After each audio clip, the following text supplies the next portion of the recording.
নমস্কার বন্ধুরা, আপনারা দেখছেন পিআর ভিলেজ কিচেন।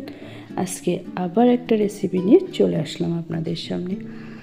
আজকের রেসিপি হাঁসের মাংস, আর সেটা আমাদের ফ্যামিলি পিকনিক পার্টি ছিল, তাই এখানে নিয়ে নিয়েছি একটা কড়াইয়ের মধ্যে বেগুনি ভাজা তেল ছিল।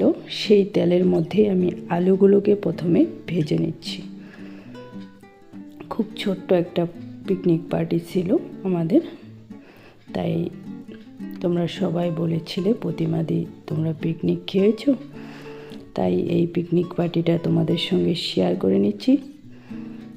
এবার আলুগুলো ভাজা হয়ে গিয়েছে, তুলে নিচ্ছি। আর এই তেলের মধ্যে আর অল্প তেল আমি দিয়ে দিলাম। তেলটা গরম হয়ে আসা অবধি অপেক্ষা করব। এবার আমি এর মধ্যে দিয়ে দিলাম তেজপাতা কেটে রাখা, আর দিলাম শুকনো লঙ্কা। এবার দিচ্ছি জিরা। লাইটটা একটু দূরে আছে, তাই ভালো করে দেখা যাচ্ছে না। জিরে, শুকনো লঙ্কা আর তেজপাতাটাকে কিছু সময় ভেজে নিলাম। এবার এখানে কেটে নিয়েছি আস্ত রসুন গোটা, আর কাঁচা লঙ্কা, টমেটো, পেঁয়াজ কুচি, আর সব কিছুকে আমি দিয়ে দিলাম কড়াইয়ের মধ্যে। এবার ফোড়নের সঙ্গে সব কিছুকে ভাজবো কিছু সময়, খুব সুন্দরভাবে ভেজে নিতে হবে। একই সঙ্গে আমি দিয়েছি সব কিছু। এবার ভেজে নিচ্ছি কিছু সময়, দেখুন এইভাবে ভেজে নিয়েছি। আর এখানে 3টে হাঁসের মাংস আছে। হাঁসটাকে ভালোভাবে কেটে ধুয়ে ছাপা করে নিয়েছি। এবার দিয়ে দিলাম কড়াইয়ের মধ্যে মাংসগুলোকে। এবার মাংসটাকে বেশ কিছু সময় নাড়াচাড়া করে ফোড়নের সঙ্গে মিশিয়ে নিতে হবে।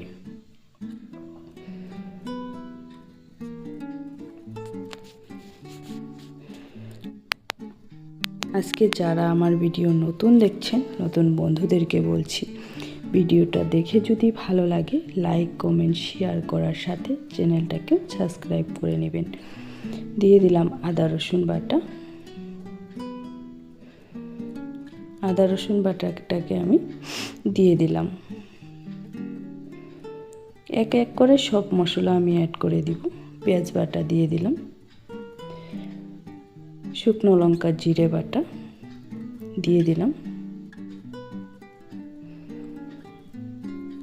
এবার দিব লবণ পরিমাণ মতো, দিয়ে দিব হলুদ পরিমাণ মতো। এবার মশলাটা মাংসর সঙ্গে বেশ ভালোভাবে মিশিয়ে নিলাম। আমি কিন্তু এর মধ্যে কোনো জল ব্যবহার করিনি, মাংসর থেকেই জল উঠে এসেছে। এবার ভেজে রাখা আলুটাও আমি অ্যাড করে দিলাম। আর দেখতেই পাচ্ছেন উনুনটা খুব সুন্দর জ্বলছে। এবার বেশ ভালোভাবে নাড়াচাড়া করে মাংসটাকে কষাতে থাকবো। আমরা সবাই মিলে এই রান্নাটা করেছি।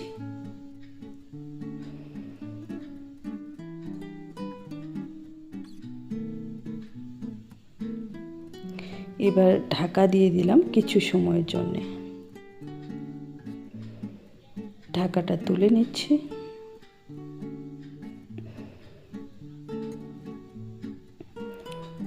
এবার আর কিছু সময় নাড়াচাড়া করে মাংসটাকে কষাতে হবে।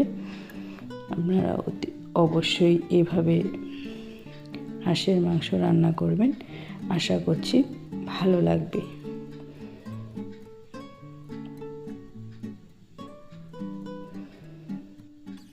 এবার মাংসটা কষানো হয়ে গিয়েছে, পরিমাণ মতো জল অ্যাড করে দিলাম।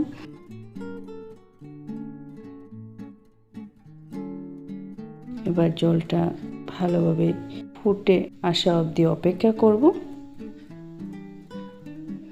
ঝোলটা দিয়ে বেশ কিছু সময় আমি জাল করে নিব।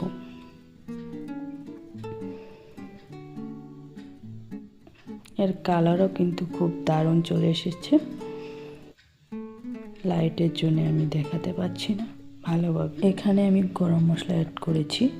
দেখুন কত সুন্দর আমাদের হাঁসের মাংস রেসিপি এবার রেডি। সকল বন্ধুদেরকে ধন্যবাদ জানাই। আজকের ভিডিও আমি এখানেই শেষ করছি।